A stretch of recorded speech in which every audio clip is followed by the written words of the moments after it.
ये chapter number 7 का last topic है। इसका नाम है इलास्टिसिटी। इलास्टिसिटी को उर्दू में लचक कहते हैं। क्या कहते हैं? लचक। ये किसी भी बॉडी की एक ऐसी प्रॉपर्टी है कि अगर आप उस बॉडी के ऊपर कुछ फोर्स लगाते हैं, डिफॉर्मिंग फोर्स, उसके शेप को आप चेंज कर लेते हैं, फिर डिफॉर्मिंग फोर्स को आप जैसे ही रिमूव कर लेते हैं वो बॉडी अपनी ओरिजिनल शेप के ऊपर दोबारा आ जाती है, तो फिर उसको हम क्या कहते हैं कि ये बॉडी इलास्टिक है। क्या है? इलास्टिक। फर्ज करें मेरे पास एक रबर है, ये एक रबर की कोई चीज़ है, ठीक है। इसके ऊपर मैं यहाँ पे फोर्स लगाता हूँ। ये एक रबर है, रबर चूंकि इलास्टिक बॉडी है, मैंने इसके ऊपर एक फोर्स लगा दिया है। रबर को मैंने इस तरह थोड़ा सा डिफॉर्म कर दिया, उसकी शेप में मैं थोड़ी सी चेंजेस लेके आया हूँ, ठीक है। तो जैसे ही मैं इस फोर्स को रिमूव करूंगा तो ये जो रबर है ये अपनी ओरिजिनल हालत के ऊपर दोबारा वापस आ जाएगा। तो फिर इस प्रॉपर्टी को हम क्या कहते हैं? इलास्टिसिटी। या आप फर्ज करिए ये आपके पास एक स्प्रिंग है, ये स्प्रिंग पहले मीन पोजीशन के ऊपर था, हमने इसके ऊपर फोर्स लगा दिया और इसको हमने डिस्प्लेस कर दिया कहाँ पे? एक्सट्रीम पोजीशन पे। फिर जब मैं इसको छोड़ देता हूँ, ये अगर अपनी ओरिजिनल पोजीशन के ऊपर दोबारा वापस आ गया, तो इसका मतलब ये है कि ये जो स्प्रिंग है ये एक इलास्टिक बॉडी है। क्या है? Elastic body. इलास्टिसिटी की अब डिफिनीशन क्या है? Property of a body due to which it can regain its original shape after removal of a deforming force. Property of a body due to which it can regain its original shape after removal of deforming force।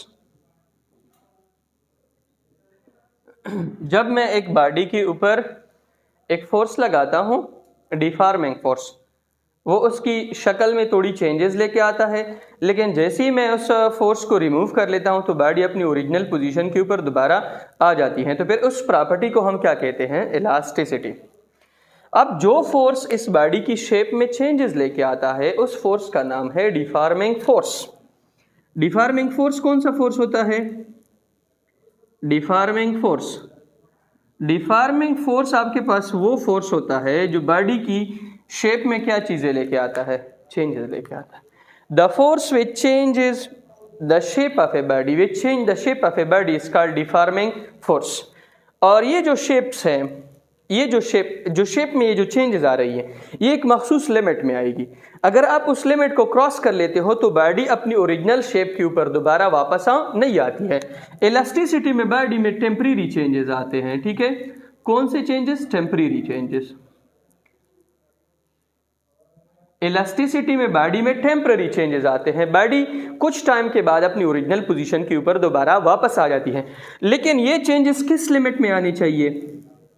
Elastic limit में। किस में? Elastic limit. अब अगर आपसे कोई पूछे कि what is elastic limit, तो आपने उसको समझाना है कि the limit in which a body can regain its original shape after the removal of deforming force is called elastic limit. वो लिमिट अगर मैं आपको बताऊं कि इस स्प्रिंग का ये जो आपको नजर आ रहा है पॉइंट ए, अगर इस पॉइंट ए तक आप इस स्प्रिंग को स्ट्रेच कर लेते हैं तो स्प्रिंग दोबारा अपनी ओरिजिनल पोजीशन के ऊपर वापस आ सकता है। लेकिन अगर आप उसको इस पॉइंट ए से भी नीचे लेके आए तो फिर ये अपनी ओरिजिनल पोजीशन के ऊपर दोबारा वापस नहीं आ सकता है। तो इसका मतलब ये है कि ये जो पॉइंट ए है, this is the elastic limit of this spring और दिस बॉडी। हर एक बॉडी जो है उसकी एक मखसूस लिमिट होती है, उस लिमिट के अंदर वो अपनी ओरिजिनल शेप को दोबारा गेन कर सकती है। अगर आप इसको क्रॉस कर लेते हैं तो बॉडी अपनी ओरिजिनल शेप को दोबारा वापस रिगेन नहीं कर सकती है, उसमें परमानेंट चेंजेस आ जाते हैं। तो फिर जब बॉडी में परमानेंट चेंजेस आ जाते हैं उसको हम क्या कहते हैं? प्लास्टिसिटी। क्या कहते हैं? प्लास्टिसिटी। और प्लास्टिसिटी क्या है? ये बॉडी की एक ऐसी प्रॉपर्टी है जिसमें अगर बॉडी के ऊपर इलास्टिक लिमिट आपने क्रॉस किया है तो बॉडी में कौन सी चेंजेस आ जाएगी? Permanent changes. Permanent changes occur in a body, body जो है उसके अंदर परमानेंट चेंजेस आ जाती हैं, बॉडी अपनी ओरिजिनल शेप जो है वो दोबारा रिगेन नहीं कर सकती हैं, तो फिर इसको हम क्या कहते हैं कि ये आपके पास प्लास्टिसिटी है।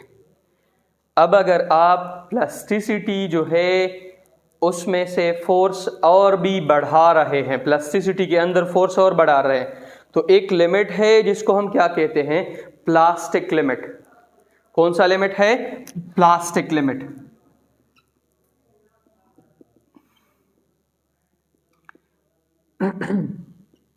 प्लास्टिक लिमिट कौन सा लिमिट है? प्लास्टिक लिमिट आपके पास ऐसा लिमिट है कि जिसके अंदर बॉडी जो है उसमें परमानेंट चेंजेस आ जाते हैं, लेकिन उस परमानेंट चेंजेस को अगर आप प्लास्टिक लिमिट तक लेके जाओ, उसके बाद मजीद आप इसके ऊपर फोर्स लगाओ, तो बॉडी जो है वो अपनी जो शेप है, जिस तरह की भी शेप है जो परमानेंट चेंजेस के बाद है, उसको भी मेंटेन नहीं रख सकती हैं। उसके बाद फिर बॉडी में क्या आ जाते हैं, स्क्रैचेस आ जाते हैं, बॉडी उसके बाद फिर ब्रेक होना स्टार्ट कर लेती हैं, बॉडी फिर टूट जाती हैं। क्या हो जाती हैं? टूट जाती हैं। ठीक है, उसको हम फिर ब्रेकिंग पॉइंट कहते हैं, जहां से बॉडी टूटना स्टार्ट होती है।